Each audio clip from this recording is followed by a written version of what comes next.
I tried in high school, but it was almost like I didn't really have to try too much to get good grades. I did well in high school. I didn't really struggle that much. I was mostly an A-B student in high school. And I was one of the smarter kids. I graduated on the honor roll in high school. You know, I went to what was supposed to be a good high school, so of course this is going to be the same. I took AP classes. AP classes are the same as course credit. Like, I thought I was completely prepared and that I was going to excel. I think I thought I was more ready than I actually was. Even a lot of the classes in high school were sort of intense, but I mean, you know how high school is. You don't end up like studying that much. So in high school, you get things or you're interested in it, so you just kind of do the skim and scan thing, or you study while you're watching your favorite show on TV, or you're like looking over things while you're eating dinner. And at Lehigh, you couldn't do that anymore. You needed to dedicate a large amount of hours just to studying each subject. It was the first statistics test that I had, and I think I got a 43%. I got a D on the first exam. Where I got maybe 2 out of 3 of the questions, but that was a solid 66%. I got a C in Calc 3. I ended my first semester with a 1.7 GPA, which was the lowest GPA I've ever gotten in my life.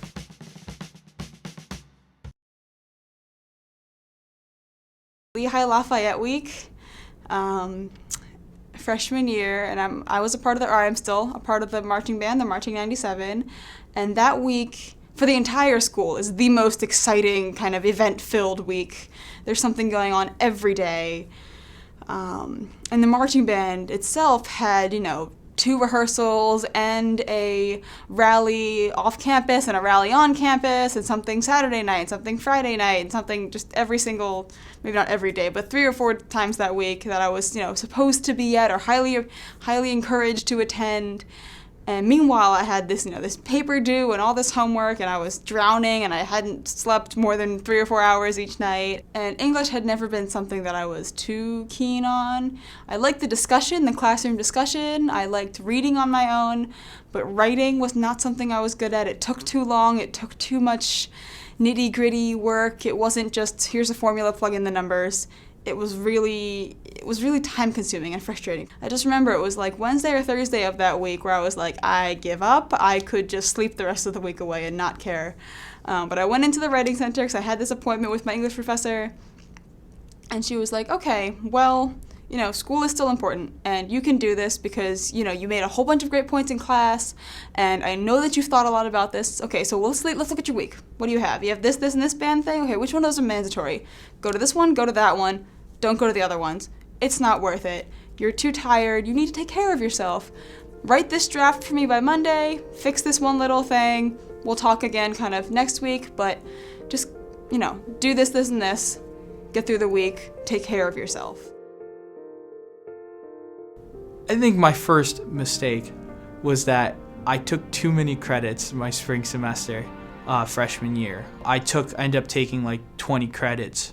I wasn't sleeping a lot. I was, it was the first delve into that. And I think it was a mistake, but I think it also needed to happen too. It taught me a lot. I didn't do too well in certain classes. I ended up having to retake Calc 2 because of that. I think the blame was just on myself, I think, for that class. I worked hard and tried to figure it out, but it just didn't come that easy to me. Like Calc 1 was okay, and it seemed fine. It was kind of a review of what I did in high school. But I think Calc 2 is where you started to get into like the nuts and bolts of what's actually like going on here.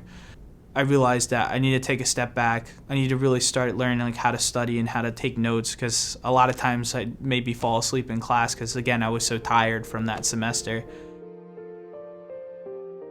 My biggest academic challenge at Lehigh would be IR 10.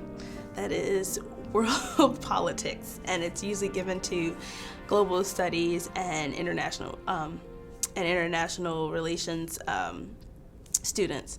So I remember taking this course my second semester of freshman year, and I was struggling so bad because everything that was being taught, I basically understood the principles of it. I knew what my professor was talking about. But every test I got back, it was just worse and worse and worse. And I remember after the second exam, I knew I needed to reach out to somebody to get help because the previous semester before, the same thing had happened to me. So I went to the dean of students and I talked to her. And before I even got the words out, she was just like, well, what class are you struggling in? And I said IR. And I literally got to the R and she was like 10. I just looked and she was just like, yeah, every student struggles with this course. And so for the first time, I didn't feel like I was the dumb one or the only person in that boat. There were a handful of professors along the way. Like, I'm thinking of one, he kind of got to know me and saw that I was hardworking. I was always paying attention in class. Maybe not, my test scores maybe weren't the best, but I was always attentive in class, always kind of one of those front row kind of people. And I would go to help for him in this junior level class, and he would say things like, oh, well, if you have a specific problem, come back to me, but you're smart, so you can do it. And I was like, okay, great. But that kind of made me think, like, okay, I can't just walk in and say, help, I don't know what to do.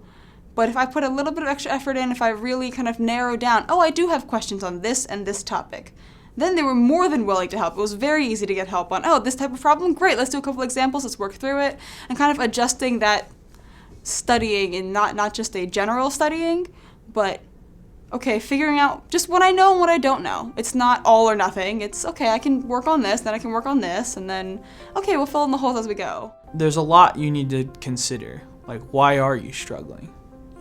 That, I think, is the biggest question to ask yourself. And of course, you can say, why this, why that? But sometimes I think I forgot to consider that. Why are you struggling? What is it that you're not doing to do well in this class? Are you falling asleep in class? Are you not taking enough notes? Are you going to class? I viewed everything as top priority. And you just can't do that. You have to break down each thing, like, this is top priority right now, and then this is later priority. But you can't have everything be the top priority or just choose you apart. And so the next semester, my sophomore year, I read this is the first textbook in my entire life that I read from front to back. I read every chapter every night. I broke down pages. I was cutting out time in my day to say, you have to focus on just this class. I was taking notes. I was talking to him. I was participating in class. If I didn't understand something, I had no problem asking. And I ended up doing 10,000 times better because I ended up getting myself into a problem the first time I took the course where I was so afraid of letting myself down and letting other people down that I didn't ask for help. I waited too long and I just kind of had to ride the boat.